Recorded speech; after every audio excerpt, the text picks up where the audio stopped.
What's going on, guys? Sam Adams here, and welcome to another episode of Caffeinate. Today, for November the 2nd of 2018, I hope you are all doing very well. And for those that might be joining me for the first time, this is a daily gaming news show where I bring you the hottest gaming news from around the industry and check things behind the scenes to make sure that I'm not messing up before I switch the scene. And no, we are looking pretty good. But today we have a ton of Blizzcon news. That is right, for fans of Blizzard Entertainment, there is a lot to break down today. In fact, the first 1, 2, 3, 4, 5 stories of the day are all centered around Blizzard, which is going to be a fantastic discussion.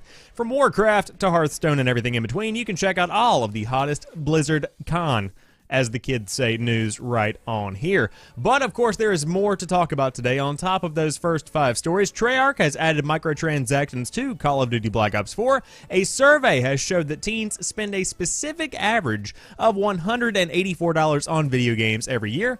I was a bit above that back in my teenage years. On top of that, Ninja and Logic are going to be streaming Fallout 76 in what could potentially be the biggest backfire of all time, and Destiny 2 is free for all right now if you have Battle.net. And that's what we've got right now. But without further ado, I welcome you guys to the show, and let's go ahead and dive into the news of the day.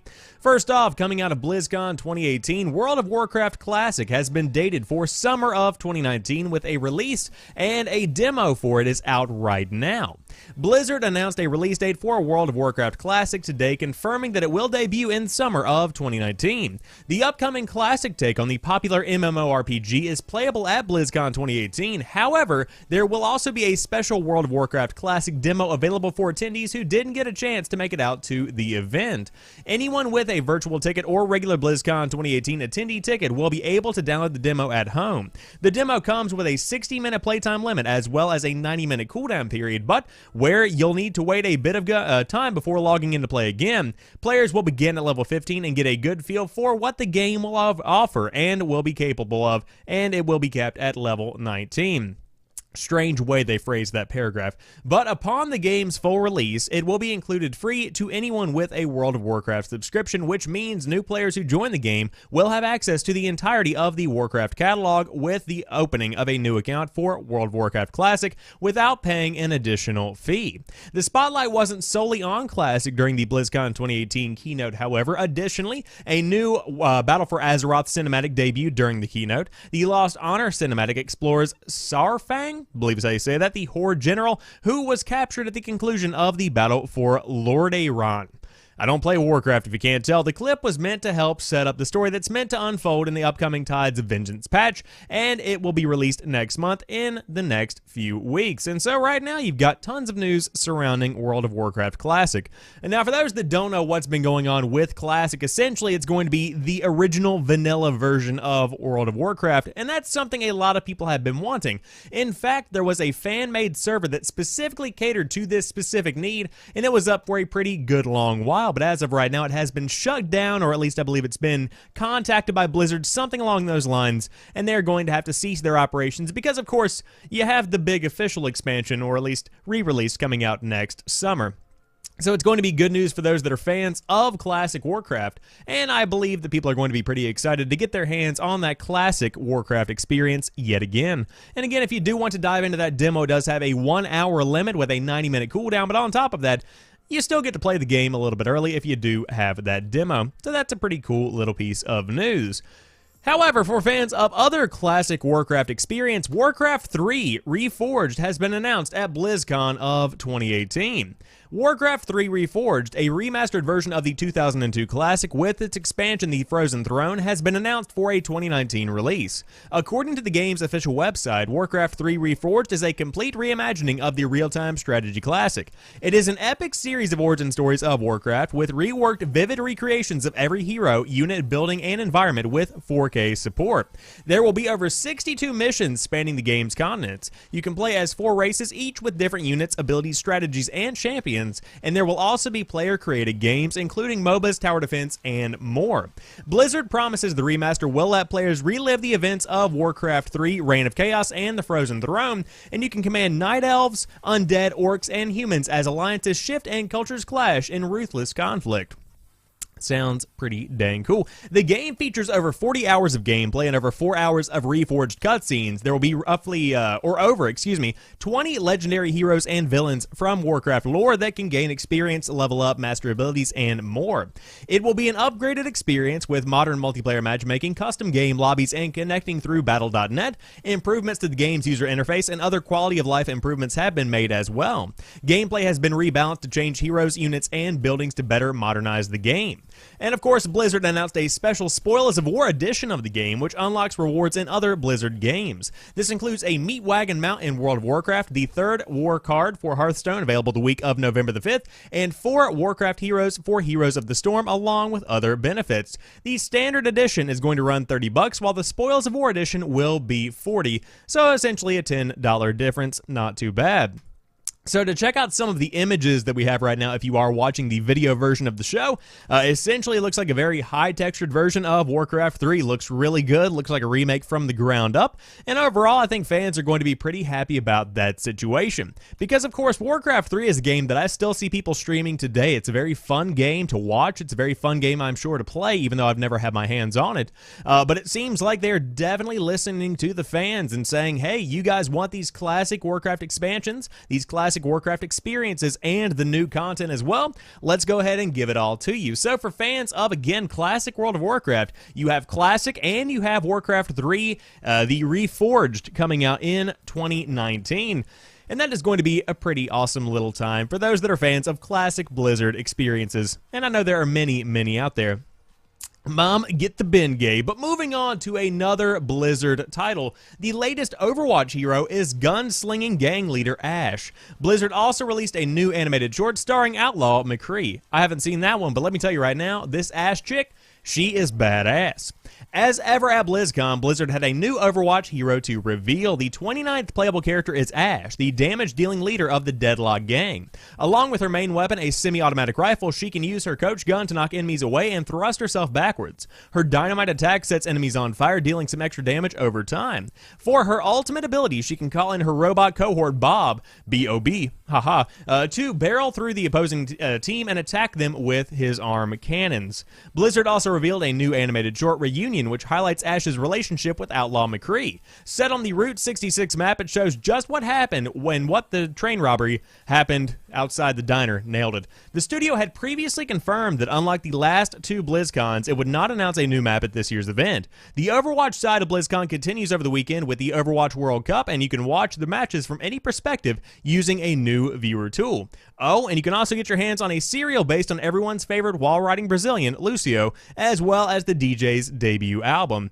And we'll talk about that here in a moment, but I believe that this is going to be one of the cooler characters in Overwatch, at least as far as the new characters go, or I guess the new heroes, if you will. But she really does look to be a pretty long-range damage dealer, and that's something that I feel like the game can definitely use. Now, don't get me wrong, she's no Black Widow. She's not going to be sniping or anything along those lines, but to jump into the action here, you do have what appears to be a pretty decent range on this weapon. It's something that can be a medium to almost long range, but not necessarily, as I said, a sniper kind of setup. Now, she does have a couple of various kinds of benefits to using her as a hero, because you can call in Bob, you can break through a lot of firepower, at least as far as defense goes, and there's a lot of ways to use this hero, and I'm excited to see how this does switch up what's going on in competitive Overwatch, and that's of course what everybody is concerned about. How is this going to impact that side of the industry? And it very well could make a pretty big ripple, but as for right now, I'm excited to see her in the PTR. I would assume she's already in there if she's not already, but she will be a pretty awesome addition to the game, if I do say so myself. However, Overwatch's breakfast cereal has been announced at BlizzCon. And yes, it is Lucio's. Prepare to amp up your breakfast with a sonic boost, because Overwatch just announced a breakfast cereal featuring Lucio. Brought to you in a partnership by Blizzard and Kellogg's, the new cereal is called Lucio's and looks a lot like Fruit Loops ran out of every color but yellow and green. Guess what it probably is? It's Fruit Loops, but just yellow and green. In Overwatch, Lucio Correa dos Santos, a world-renowned musician, uses a sonic amplifier to pummel enemies with projectiles. He can also push them back with the force of Sound Blast. Lucio helps his team by either boosting their speed or healing them with his music. Every cereal box comes with a special loot boost inside, which you can redeem in-game. Lucio's will be available in the United States starting in December. And as for right now, that's pretty much what it looks like. I'll give you guys a little look at that. But essentially, it looks like you get a little bonus with a loot box, and you get to have some Lucios for your breakfast before you dive into another day of Overwatch as you forego looking for a job. It's going to be a good day. But anyways, you can start your day off with 110 calories a serving of Lucios from the collaboration between Kellogg's and Overwatch. And I must admit, they look pretty refreshing. I'm getting a nice lemony lime kind of flavor from these as far as the box looks goes. And of course, the loot box is going to be a pretty awesome benefit as well. So if you do want to dive into those, check out your local grocery store this coming December. And one thing that will not have a Kellogg's collaboration, more than likely, is Blizzard announces Diablo's Immortal for iPhones, and of course other kinds of phones as well. If you were hoping for Diablo 4, you're going to have to wait a while longer. The next Diablo game is Diablo Immortal, announced today at Blizzcon, and it's a phone game that Blizzard says is coming soon. Set during the 20 years between Diablo 2 and Diablo 3, Diablo Immortal will tell stories about Tyrell, nailed it, Deckard Cain, and other familiar franchise characters. Familiar to you, but not to me. I'm just saying. It looks exactly like Diablo 3, except it has touch controls. Don't worry, Diablo 4 is still coming. In a blog post 2 weeks ago, Blizzard all but said as much, telling fans that the highly anticipated Diablo 3 sequel would not be at this year's convention. Quote, "These are very exciting times. We currently have multiple teams working on different Diablo projects, and we can't wait to tell you all about them when the time is right." The company said, "We know what many of you are hoping for, and we can only say that good things come to those who wait, but evil things take longer. We appreciate your patience as our teams work tirelessly to create nightmarish experiences worthy of the Lord of Terror." And that's going to be a pretty good time. So if you did want to dive into the iPhone/Android version of Diablo, then you can check out Diablo Immortal. And I must say that when it comes to phone games, I'm always kind of on the fence about this. And of course, as Poetry Batman, fantastic username, says in the chat, you do have something that's a little bit up in the air here. It could be good, it could be bad, depending on how they go about doing this. Now, I will say, as far as this game actually goes, it looks like it's pretty solid. It all depends on how heavy the microtransactions are. It all depends on the style of the game. Of course, those that have gaming dedicated phones are going to benefit from this greatly. It's going to be a good time if you do enjoy that kind of gameplay on a very high quality phone. But overall, if you're just, I'm being completely frank with you, just one-to-one, if you're just taking a dump and you need to kill some time, Diablo is one of the go-tos. I'm a big fan of what this is coming to. And so, of course, as Poetry Batman says again in the chat, on the stream, this was not received that well, and I think that that's half because people were wanting a mainline Diablo game. People are wanting the next big Diablo to release, and so whenever you kind of put that to the side and you release a mobile game, people more than likely aren't going to be happy about it. Of course, how is this game going to be received? It's going to be kind of up in the air. I think it could have a longer life after it does launch. I think that going into it, people aren't going to be that excited, but then after, you know, the hype dies down a bit and people actually do go back and check it out, well, then you've got a pretty good option here for trying to get back into it. Now, the massive multiplayer on mobile, ooh, I don't know about that one. It works for PC, it works for console. Will it work for mobile? That's still yet to be seen. I haven't had a game that I've really dove into that really does nail that kind of experience. So we'll see what happens with this one. As I say with every new game, I never write any kind of game off, but we'll see if this one actually does end up giving you the best Diablo experience on a mobile device. Could be pretty interesting there.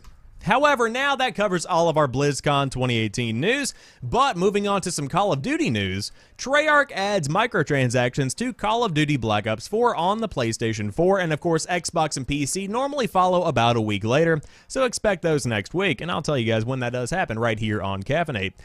Call of Duty Black Ops 4 now has microtransactions on the PlayStation 4, developer Treyarch announced on Reddit on Thursday. Black Ops 4's virtual currency is called Call of Duty Points, and it can be used to buy additional Nebulium, plasma, and zombies advanced through cosmetic black market tiers or access new special orders in the black market. Special orders provide a new content stream for players to unlock with their own set of cosmetic items, Treyarch said. Players can use them to stack each black market tier with multiple items, so they can unlock 2 items per tier at all times and up to 3 items per tier when special events are live. Only 1 special order can be activated at a time, although players can switch between them freely. They rotate on a regular basis, but once they are purchased, they stay in a player's inventory until they are completed.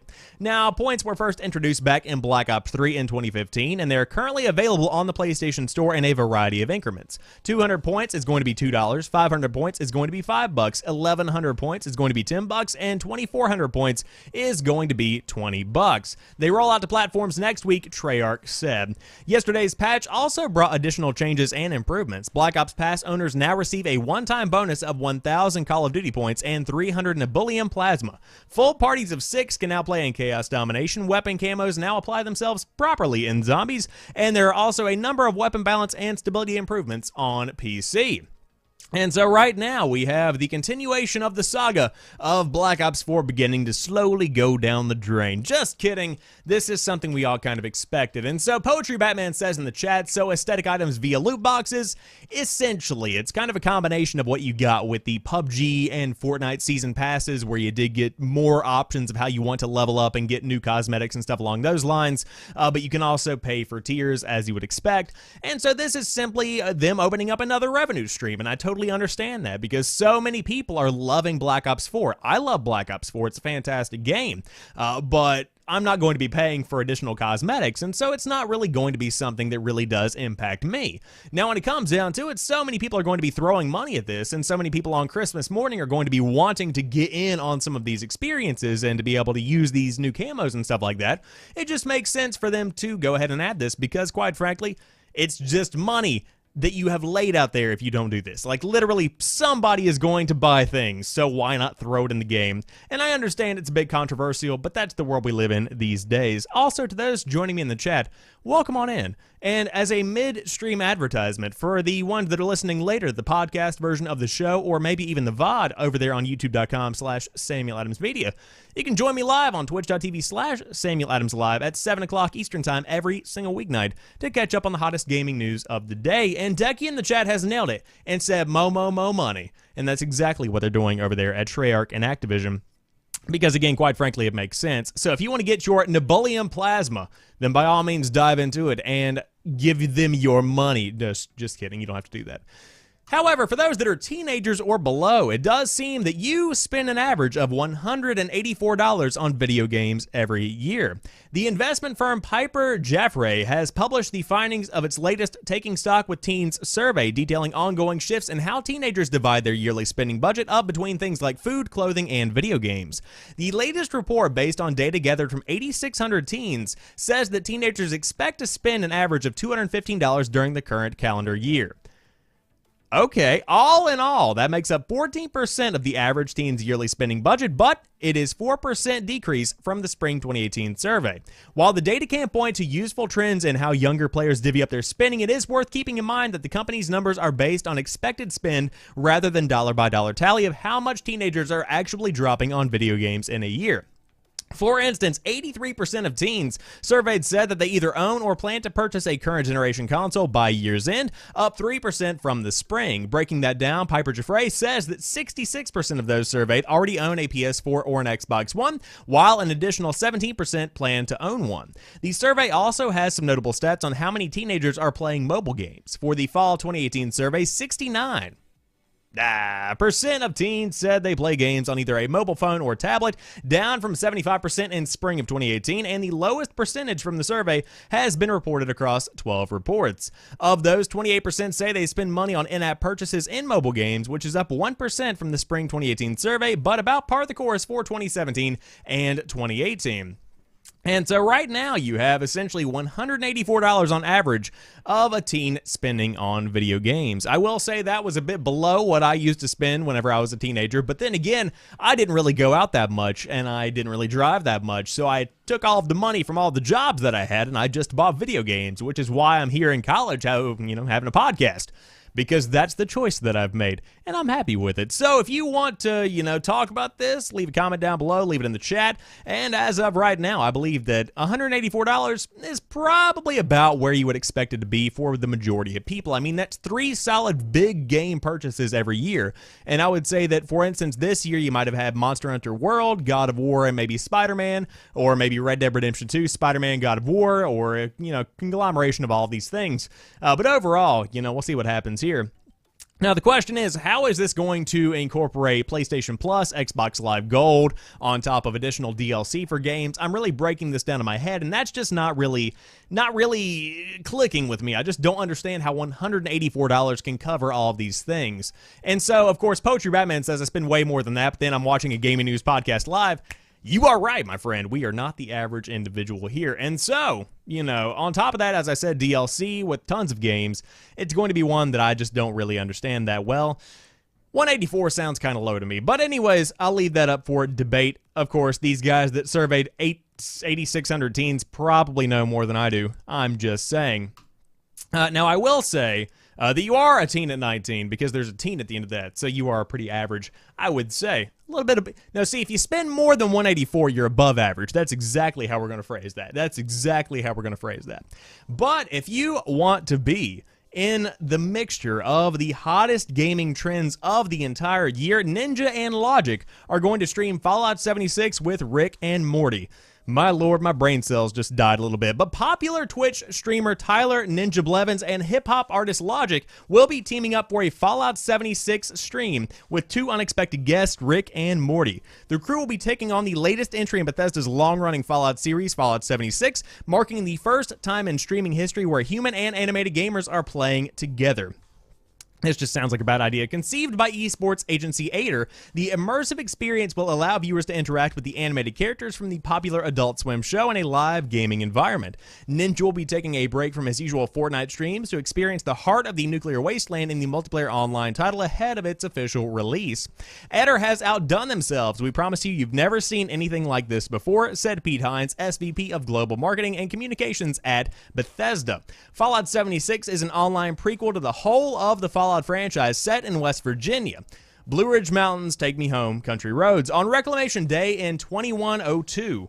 I believe there's a typo here because it's definitely not 21,012. I know that for a fact, but 25 years after the bombs fell, whatever that may be, you emerge from Vault 76 with your fellow Vault dwellers and work to explore and survive in post-nuclear America, all the while building structures, eliminating targets, and trying to make it solo or with a group of irradiated expanse of what was once a bustling portrait of American society. And so the stream is scheduled for Thursday, November the 8th at 9 p.m. Eastern Time, which is just 1 week from today. A little bit less than a week if you really want to break it down, and can be viewed on both Twitch and Mixer if you did want to check it out. And so now the question is, as Batman says in the chat, Justin Roiland will be voicing the characters live. Not really sure. Could be, could be not. We'll see what happens with it. But as of right now, seems like there's going to be some kind of weird Adult Swim Ninja Logic threesome going on in the world of Fallout 76. And hold on. I've got to think about this because I want to get behind this, okay? I understand that what they're trying to do here is replicate yet again what happened with Ninja and Drake. I had to think about Hotline Bling. They're trying to replicate what happened with Ninja and Drake earlier in the year because that broke viewership records that have not and likely will not be broken for a very long time. And so I understand that.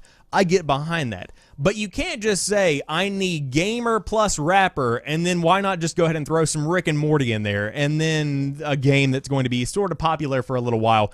You can't just throw these things together and expect them to go over well, because fans aren't going to be that excited about this. I'm sorry, I'm just saying these are a strange group of items here, because Ninja plus Fallout 76, not exactly what everybody's going for. Ninja is Fortnite. That is essentially what it is. Ninja is Battle Royale. Ninja is not exploring Fallout. I just simply don't I just don't get it. So overall, for Logic to stream with Ninja and to, play Fallout 76 with Rick and Morty, it's too much. I'm getting sensory overload here. And again, as Decky says in the chat, trying to hit a lot of fan bases. It is what it is. And so as of right now, We'll see how all of this ends up going down, but I personally don't believe that we're going to be seeing much in the line of success from this kind of advertisement because, quite frankly, I just don't believe it has any kind of success built into it. I think they're just throwing everything at the wall and seeing what sticks. But we'll see what happens. Now, Poetry Batman in the chat says, oh, well, I didn't show up for Drake, but I will absolutely be there for Rick and Morty. The Rick and Morty fandom is strong. I can imagine there are so many people that love that kind of thing, and I totally understand where you are coming from with that. And I will say that as another single-player fan of the game myself, I like watching Fallout 76, but I hope they don't push the whole multiplayer thing down our throats. It doesn't seem like that's what's going to happen, but it is definitely going to be a game where I watch it instead of sitting down and playing it, because quite frankly, I have enough stuff to play right now. I mean, you have a ton of stuff like Red Dead Redemption 2. I want to get into the Spider-Man DLC as well. On top of that, I would love to jump back into Black Ops 4 and maybe even go back and try and platinum God of War. I've got a lot of stuff to play, and Fallout 76, quite frankly, is not up there on my radar. So again, we'll see what happens with that, but as for right now, if you want to check out Ninja, Logic, and the guys from Rick and Morty, or perhaps even Rick and Morty themselves, or some kind of artificial intelligence play Fallout 76, you can see what happens here on November the 8th at 9 p.m. Eastern Time via Twitch or Mixer, and I'm sure you can follow Bethesda, and they'll let you know when that's going down, because they don't want you to miss Ninja and Logic playing Fallout 76 with Rick and Morty. Such a strange thing, but then again, you know, fans, they'll love that. They'll love that. However, for those that want to get a free game, that's right, I said it, it's a free game. Dive into it right now because you've got the option to get a free game. Tune back in. You have toned out because I have been talking about Ninja and Logic and Rick and Morty. Now you get a free game. Destiny 2 is free to all Battle.net members for a limited time. Bungie and Activision, in collaboration with Blizzard, have announced that Destiny 2 will be free to all Battle.net members for a limited time. Starting November the 2nd through November the 18th, all Battle.net members will be able to download Destiny 2 for free for a limited time. The game will be available via the Battle.net app for 2 weeks and must be downloaded after being claimed. After that, it will remain a part of gamers' collections forever. Aww. For players who have already purchased Destiny 2, an exclusive emblem will become available in December, which will commemorate the first anniversary of the game being available on Battle.net. New signups created going forward after 11 a.m. Pacific Daylight Time on November the 2nd will be required to enable Blizzard's SMS Protect two-factor authentication before being able to play. New Battle.net members will also get the chance to try out the new Destiny 2 Forsaken Gambit mode from November the 9th through November the 11th during the upcoming Gambit free weekend. The new mode, of course, as we have talked about here on the podcast before, is a free 4v4 hybrid option included with the latest Forsaken expansion. Now that the game has been out for a bit, it's a great time to jump in and grab it for free to see all the new content that has been added. And I will say that I love the idea of this. Okay, so of course, Destiny 2 was given away for free as a PlayStation Plus benefit a couple of weeks back, and that's all well and good. I believe it was for August, or it could have been September. I know that the Forsaken expansion launched in September, so it makes sense for it to be September, but again, it all blends together in my mind. So anyways, D2 has been free on PlayStation Plus before, and so to make it free on PC, it's pretty cool as well. Now, Batman in the chat owns it. I will say I do not, so I am going to be trying out the PC version of the game because 60 FPS, man, why wouldn't I? And also Gambit looks like a whole bunch of fun. But on top of that, the Battle.net launcher has been having problems, and it likely will have problems because of stuff like BlizzCon and Overload and etc. People are trying to play that new Overwatch character we talked about a couple of moments ago, so it's totally understandable, and they likely will sort it out. And so, as Poetry Batman says in the chat, it will be good for a lot of people who have bought it on console or who have never bought it. Again, so many people bought it on console and have friends that play on PC, and so many people have been wanting to play with those people that to be able to have it on as many consoles as possible, as many platforms as possible, that's just going to be a big benefit for the community. Now, for me, this could actually entice me to go back and pick up Forsaken, which is exactly what they want me to do. Because right now, as we just said, there are so many games to play. You've got Spider-Man, you've got Red Dead 2, you've got Battlefield 5 coming out in the next couple of weeks, tons of games coming out, tons of updates for classic games. I say classic, I mean PUBG and other things that have been coming out. But you have so many options as to what to play, and so to be able to get you to come back to D2, to get you to come back to Forsaken, that's a bit of a challenge somewhat, and you know, we'll see how this does end up panning out. And so we'll see how it all goes down, but again, tons of BlizzCon news, tons of other various gaming news, but that rounds out today's episode of Caffeinate. And if you are joining me live, I appreciate you jumping into the chat and having a good time, having a good discussion with me. It's always fantastic to have great people hanging out, talking about the hottest gaming news of the day. And of course, for those that are brand new to the show, this is hosted right here on twitch.tv/SamuelAdamsLive, 5 days a week, Monday through Friday. If you did want to tune in at 7 p.m. Eastern Time and check it out, or you can always follow me over on Twitter to know when it does go live over on youtube.com/SamuelAdamsMedia, or even anchor.fm/SamuelAdams. And so we will see what happens next week whenever there's a lot more gaming news to discuss. But as for right now, I'm going to go hang out with my family and get ready for a big old weekend. And I will talk to you guys soon. Have a fantastic rest of the night, and peace.